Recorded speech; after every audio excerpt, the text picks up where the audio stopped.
साल 2001 की एक ठंडी शाम थी। दिन ढलने लगा था। आसमान में काले बादल होने के कारण हर तरफ घनघोर अंधेरा दिखाई दे रहा था। विजय का दिल्ली में आज पहला दिन था। कोचिंग में एडमिशन तो हो गया था, लेकिन रहने के लिए कमरे का इंतजाम करने के लिए पूरा दिन दौड़ भाग में ही बीत गया था। बड़े शहर के अच्छे कॉलेज और कोचिंग में एडमिशन जितनी आसानी से मिल जाता है, बैचलर लड़कों को कमरा उतनी ही मुश्किल से मिल पाता है। विजय अभी रात बिताने के बारे में सोच ही रहा था कि अचानक एक बार फिर से जोरदार बिजली कड़कती है और विजय अपने ख्यालों से बाहर आ जाता है। वैसे तो दिल्ली में आमतौर पर हर तरफ भीड़ नजर आती है, लेकिन ये आउटर दिल्ली का इलाका था। जिस बस स्टॉप पर खड़ा वो बस आने का इंतजार कर रहा था, वहां आसपास कोई भी नजर नहीं आ रहा था। मौसम लगातार बिगड़ता जा रहा था और दूर दूर तक इंसान का कहीं कोई नाम और निशान नजर नहीं आ रहा था। अचानक ही विजय को अपने पीछे किसी के होने का एहसास होता है। विजय पलटकर देखता है तो पाता है वहां पर जीन्स और कुर्ती पहने एक लड़की खड़ी हुई है। विजय कुछ देर तो चुपचाप खड़ा हुआ बारिश की बूंद को निहारता रहता है, फिर लड़की की तरफ देखकर कहता है, इतनी रात को आपको अकेले नहीं निकलना चाहिए था। मौसम भी खराब है। आपको अपने घर से किसी को बुला लेना चाहिए था। बस तो पता नहीं मिलेगी या नहीं। विजय के बात करने पर लड़की भी एक नजर विजय की ओर देखती है और उसके बाद फिर से चुपचाप खड़े होकर सड़क की ओर देखने लगती है। विजय को लड़की का ये बिहेवियर थोड़ा अटपटा सा लग रहा था, इसलिए आगे कुछ भी कहे बिना विजय भी चुपचाप सड़क की तरफ देखने लगता है।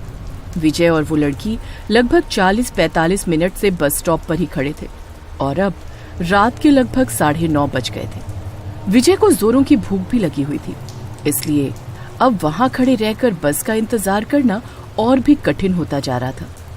मुझे नहीं लगता इस रूट से कोई भी बस जाने वाली है। तुम दिल्ली के नहीं लगते? कहाँ के रहने वाले हो? हाँ, मैं एक्चुअली जौनपुर से आया हूँ। यहाँ पर यूपीएससी की तैयारी करने के लिए कोचिंग में एडमिशन लिया है। फिलहाल रहने का इंतजाम नहीं हो पाया, इसलिए बस कमरे की तलाश में ही लौटते हुए देर हो गई। तो कहाँ जाओगे अब? अब देखता हूँ, रेलवे स्टेशन के पास किसी लॉज में रुक जाऊंगा। तुम्हें रहने के लिए जगह की जरूरत है? वैसे मेरी सोसाइटी में फ्लैट खाली है, अगर तुम्हें जरूरत हो तो मैं हेल्प कर सकती हूँ। ओके, अब कहाँ रहती हैं आप? बस यहाँ से कुछ दूर पर मेरा फ्लैट है, मैं वहाँ रेंट पर रहती हूँ। आप चलिए, मैं आपको अपना फ्लैट दिखा देती हूँ। अब इतनी रात को चलना ठीक होगा क्या? आप मुझे एड्रेस दे दीजिए, मैं सुबह आता हूँ ना। ये दिल्ली है, यहाँ कभी रात नहीं होती। और तुम कौन सा लड़की हो जो घबरा रहे हो? वैसे भी यहाँ बस स्टॉप पर रात बिताना सेफ नहीं है। सामने ही कब्रिस्तान है। कई बार लोगों को पैरानॉर्मल एक्सपीरियंस हुए। भूतों पर तो विश्वास करते होंगे ना तुम? कभी महसूस किया है आधी रात को सन्नाटे के बीच किसी की प्रेजेंस को? क्या आप भी? ये भी कोई वक्त है मजाक का? विजय कुछ पल के लिए सोचता है और फिर लड़की के साथ चलने के लिए तैयार हो जाता है।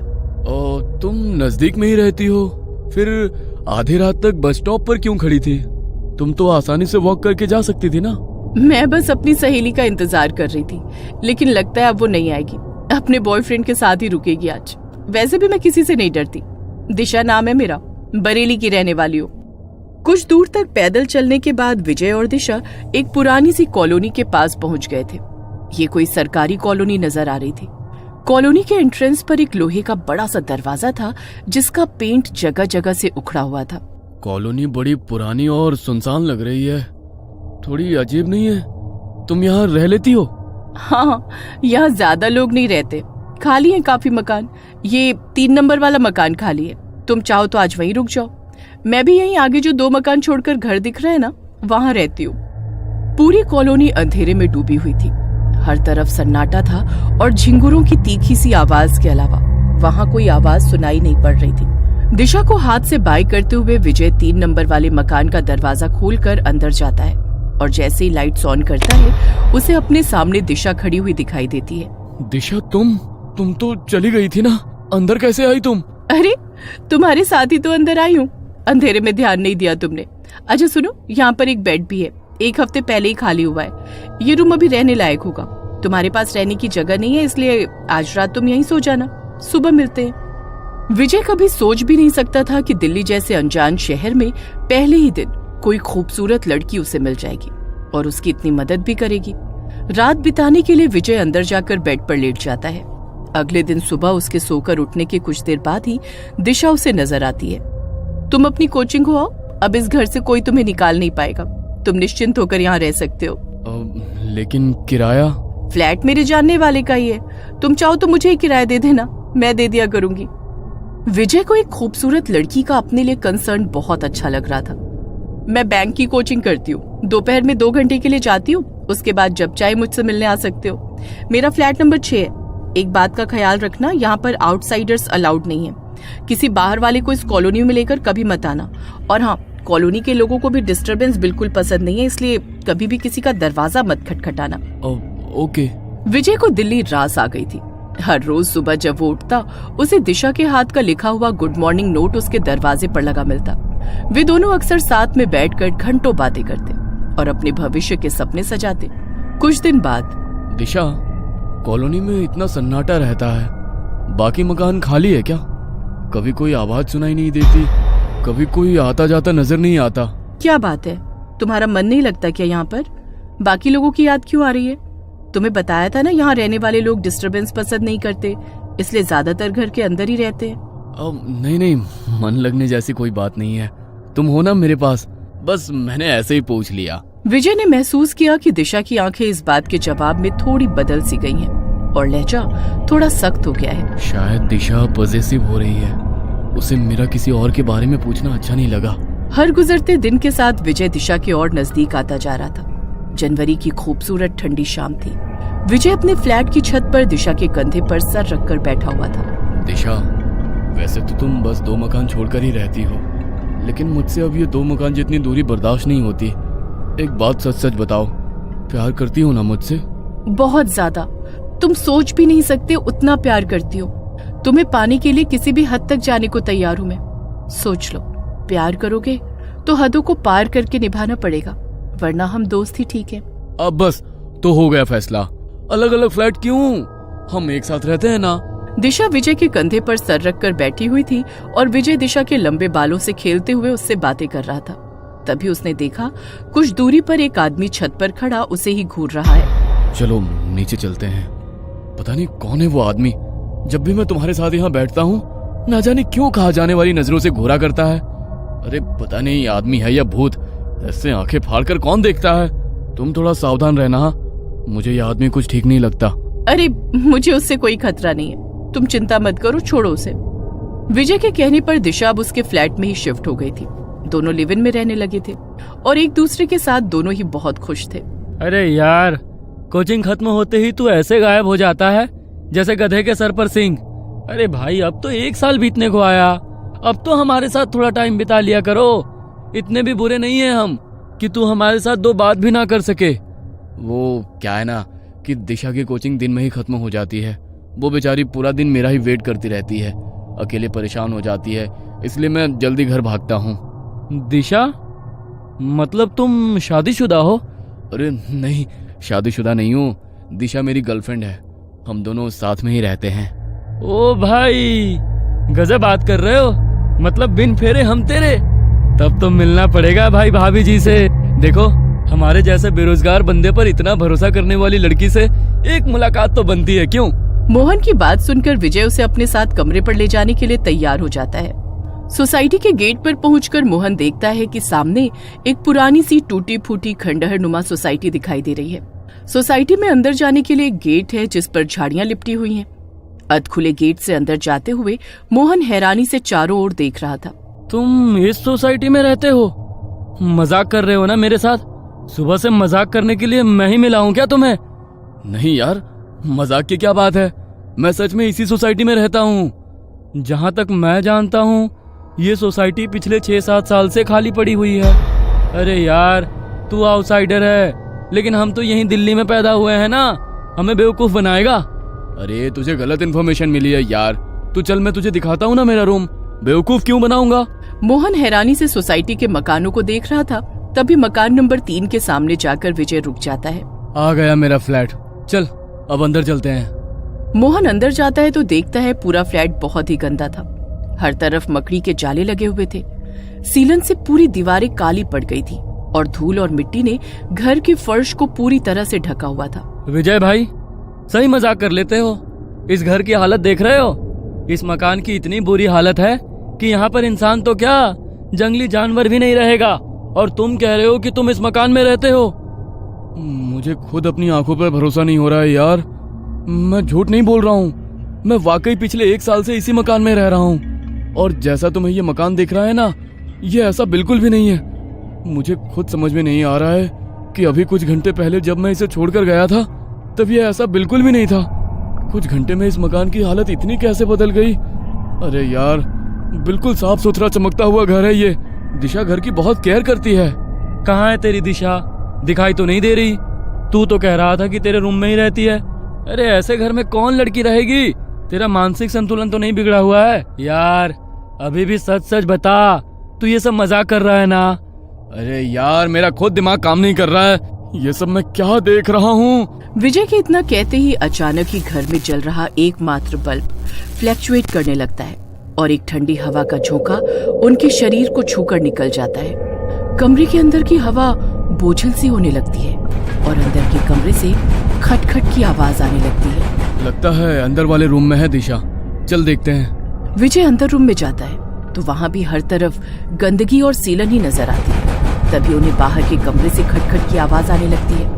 विजय अपने दोस्त को लेकर हैरानी से बाहर के कमरे में आता है। तभी उसे एक बार फिर अंदर के कमरे का दरवाजा पीटने की आवाज सुनाई देने लगती है। भाई, मुझे लगता है कि हमें यहाँ से चलना चाहिए। मुझे यहाँ कुछ ठीक नहीं लग रहा।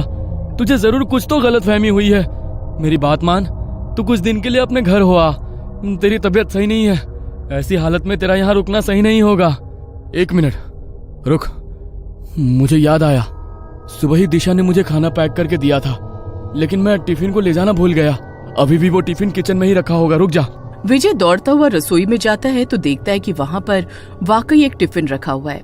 ये देख, मैंने कहा था ना, ये रहा मेरा टिफिन। तो इसे खोलकर देख, तुझे इसमें पास्ता मिलेगा। मोहन जैसे ही टिफिन को खोलता है, डब्बा उसके हाथ से छूट जाता है। टिफिन के अंदर रखे हुए खाने में से गंदी बदबू आ रही थी और उसके अंदर छोटे छोटे कीड़े रेंग रहे थे। अच्छा चल, एक बार पड़ोसी से पूछकर देखते हैं। विजय और मोहन बारी बारी से सारे मकानों पर जाते हैं, लेकिन सभी मकानों की हालत बिल्कुल एक जैसी थी। सभी मकान खाली थे और उनमें गंदगी के सिवा कुछ नजर नहीं आता था। अब मैं तुझे कैसे यकीन दिलाऊं? मैं झूठ नहीं बोल रहा हूँ। ये सब साजिश है मेरे खिलाफ, लेकिन मैं कोई बेवकूफ नहीं हूँ जो ऐसा ही फंस जाऊं। तू अभी रुक, वो सामने कॉलोनी दिखाई दे रही है ना, वहां पर एक आदमी रोज मेरी दिशा को घूर घूर कर देखता था। तू चल, वो बताएगा तब तो तू मानेगा ना कि दिशा और मैं इसी फ्लैट में रहते थे।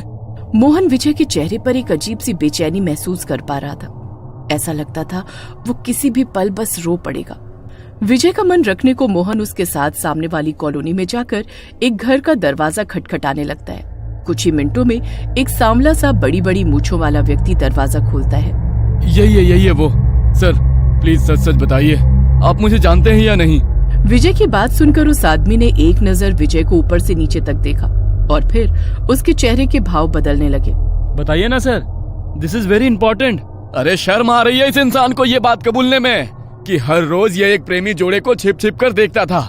इतना ही नहीं, मैंने इसकी नजर में दिशा के लिए कुछ अलग ही महसूस किया है। अरे पागल हो क्या तुम?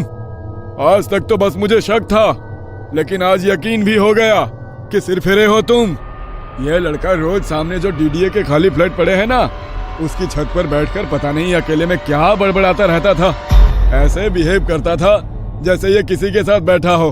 अकेले में ही हंसता, बड़बड़ाता और फिर कई बार मेरी तरफ देखकर गुस्से में मुंह फेरकर नीचे चला जाता। मुझे तो ये कोई सरफिरा पागल ही लगता था जो उन खाली पड़े खंडहरों की छत पर ना जाने क्या करने जाता था। मुंह बंद करो अपना, झूठ बोलता है ये। तूने मुझे देखा लेकिन दिशा नहीं दिखाई दी तुझे? अरे मैं रोज उसके साथ ही जाता था छत पर। भाई इलाज कराओ इसका। विजय, दिशा कोई है ही नहीं, किसी ने नहीं देखा है आज तक उसे। तू संभाल खुद को यार, इस बारे में जितना सोचेगा ना उतना ही खुद को परेशान करेगा। देख, मैं तेरा दोस्त हूँ, तेरा बुरा नहीं चाहता। इस समय तू बस कुछ दिन के लिए अपने घर चला जा और घर जाकर अपनी फैमिली को सब सच सच बता देना। जो कुछ तूने इतने दिन अपनी आंखों से देखा वो कुछ और नहीं, बस एक छलावा था। हम तेरे दुश्मन नहीं हैं और ये अंकल भी वही कह रहे हैं जो उन्होंने देखा है। विजय को कुछ समझ नहीं आ रहा था कि जो कुछ वो अब देख रहा है वो झूठ है या जो पिछले 1 साल से उसने देखा या जिया है वो झूठा था। अपने आप को ये समझा पाना कि पिछले 1 साल से वो एक भ्रम, एक छलावे में जी रहा था, विजय के लिए आसान बिल्कुल भी नहीं था। विजय को सब कुछ घूमता हुआ सा नजर आ रहा था। विजय भाई, जिस जगह को तुम अपना कमरा बता रहे हो ना, वो रहने लायक स्थिति में बिल्कुल भी नहीं है। तुम ऐसा करो, मेरे साथ मेरे कमरे में चलो, वहीं से अपने गांव के लिए निकल जाना। विजय ने हाँ में गर्दन हिलाई और उसके बाद मोहन उसे अपने साथ अपने कमरे पर ले गया। अगले दिन सुबह ही मोहन ने उसे उसकी गांव जाने वाली बस में बिठा दिया था। मोहन अपने गांव जरूर आ गया था, लेकिन जैसे अपने आप को ही भूल गया था। वो हर समय बस अकेले में बैठा पेंसिल से एक चेहरा बनाने की नाकाम कोशिश करता रहता। विजय को अपने गांव लौटे 1 महीने का समय बीत गया था। घर में सभी लोग उसे समझा समझा कर थक गए थे कि दिशा बस उसके मन का वहम था और कुछ भी नहीं। लेकिन विजय उनकी बात मानने को तैयार नहीं था। ना तो अब उसका पढ़ाई में मन लगता था और ना ही वो किसी से बातचीत किया करता। इसी बीच एक सरकारी नौकरी में उसका चयन हो जाता है। विजय नौकरी ज्वाइन कर लेता है। काम के दबाव और गुजरते समय के साथ वो धीरे धीरे सामान्य होने लगता है। आज फिर 20 दिसंबर था, वही दिन जब पहली बार विजय दिशा से मिला था। न जाने क्यों आज विजय को बार बार दिशा का ख्याल आ रहा था। देर रात उसे ऐसा लगा जैसे दिशा उसे आवाज लगा रही है। विजय ने उठकर कमरे के बाहर देखा, लेकिन बाहर कोई नहीं था। अचानक एक बार फिर उसे छत के ऊपर से दिशा की आवाज सुनाई देती है। विजय पागलों की तरह दौड़ते हुए छत पर पहुंचता है तो देखता है सामने दिशा खड़ी उसे देखकर मुस्कुरा रही है। विजय दौड़कर उसका हाथ थाम लेता है। तुम आ गई दिशा, मुझे पता था तुम हो। कहाँ चली गई थी मुझे छोड़कर? चलो मैं सबको तुमसे मिलाता हूँ। विजय की बात सुनकर एकाएक दिशा विजय का हाथ छोड़ देती है और धीरे धीरे अपने कदम पीछे की ओर बढ़ाने लगती है। छत के आखिरी छोर पर पहुंचकर दिशा ने एक कदम और पीछे की ओर बढ़ाया और छत से नीचे लुढ़क गई। विजय के मुंह से एक जोरदार चीख निकली और वो पसीने में लथपथ बिस्तर से उठकर बैठ गया। इतने दिनों के बाद अचानक दिशा का ख्याल आया। ये क्या हो रहा है मेरे साथ? विजय की आवाज सुनकर उसकी माँ दौड़ती हुई उसके कमरे में आती है। क्या हुआ बेटा, सब ठीक है ना? हाँ मैं ठीक हूँ माँ, आप सो जाओ। मैंने साफ सुना ये दिशा कहकर चिल्लाया था। जरूर वो चुड़ैल इसके सपने में आई होगी। अगले दिन सुबह, बेटा देख तो एक रिश्ता आया है तेरे लिए। बरेली की लड़की है, अच्छी लग रही है हमें तो। तू देखकर बता न कैसी है। और देख बेटा, जब तक तू जीवन में आगे नहीं बढ़ेगा ना, वो अतीत के बुरे ख्याल तुझे ऐसे ही सताते रहेंगे। ठीक है माँ, जैसा आप ठीक समझो, मुझे मंजूर है। विजय के हाँ बोलने पर जल्द ही विजय की पूरी फैमिली सगाई के लिए दृष्टि के घर पहुंच जाती है। जाओ बेटा, दामाद जी को घर दिखा कर ले आओ। दृष्टि विजय को ऊपर का फ्लोर दिखाने ले जाती है। ऊपर के कमरे में जाकर एकाएक एक तस्वीर को देखकर विजय के पांव वहीं जम जाते हैं। अरे क्या हुआ? ये मेरी दीदी दिशा की तस्वीर है। 5 साल पहले पढ़ाई करने के लिए दिल्ली गई थी। वो किसी लड़के से प्यार करती थी, लेकिन उसने धोखा दिया और उन्हें छोड़कर चला गया। दीदी इंतजार करती रही उसका, लेकिन जब वो लौट कर नहीं आया तो उन्होंने हताश होकर आत्महत्या कर ली। मौत हो गई है इनकी? कब? मतलब कब हुई? 4 साल पहले, लेकिन वो हमारे आसपास ही हैं। मैं अपनी दी को महसूस कर सकती हूँ। बहुत गहरा बॉन्ड था हम दोनों में। क्या हुआ, आप ठीक तो है ना? प्लीज नीचे चलें, मुझे कुछ ठीक नहीं लग रहा। पता नहीं ये इत्तेफाक था या कुछ और। दिशा की बहन दृष्टि से ही विजय की सगाई हुई थी। विजय बहुत बेचैनी महसूस कर रहा था, लेकिन चाहकर भी किसी को कुछ कह नहीं पा रहा था। और कहता भी तो कौन यकीन करता उसकी बात पर। यूं ही बेचैनी में महीने भर का समय बीता और शादी का दिन भी आ गया। शादी के बाद दृष्टि विजय के कमरे में बैठी घूंघट में चेहरा छिपाए उसका इंतजार कर रही थी। कमरे में विजय के कदमों की आहट होती है तो दृष्टि थोड़ा और संभल कर बैठ जाती है। कुछ पलों के बाद विजय दृष्टि का घूंघट उठाता है। मैंने कहा था ना जान, तुम्हारा साथ में मरकर भी नहीं छोड़ूंगी। बहुत लंबा इंतजार कराया तुमने, अब कोई भी हमें अलग नहीं कर पाएगा। इतना कहकर दृष्टि जोर जोर से हंसने लगती है। विजय को पहचानते देर न लगी कि ये आवाज दृष्टि की नहीं बल्कि दिशा की है। कांपते हाथों से वो बिस्तर से उठकर दूर खड़ा हो गया था। दृष्टि की पुतलियां धीरे धीरे सफेद हो रही थी। चेहरा भयावह और निस्तेज दिखाई पड़ रहा था।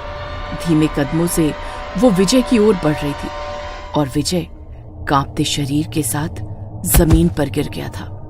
प्यार करती हो ना मुझसे? बहुत ज्यादा। तुम सोच भी नहीं सकते उतना प्यार करती हूँ। तुम्हें पाने के लिए किसी भी हद तक जाने को तैयार हूँ मैं। सोच लो, प्यार करोगे तो हदों को पार करके निभाना पड़ेगा, वरना हम दोस्त ही ठीक है। अब बस, तो हो गया फैसला। ये कहानी आपको अच्छी लगी हो तो हमें सब्सक्राइब करें, हमारा इंस्टाग्राम और फेसबुक पेज जरूर फॉलो करें। और हाँ दोस्तों, सब्सक्राइब करना भूलना मत।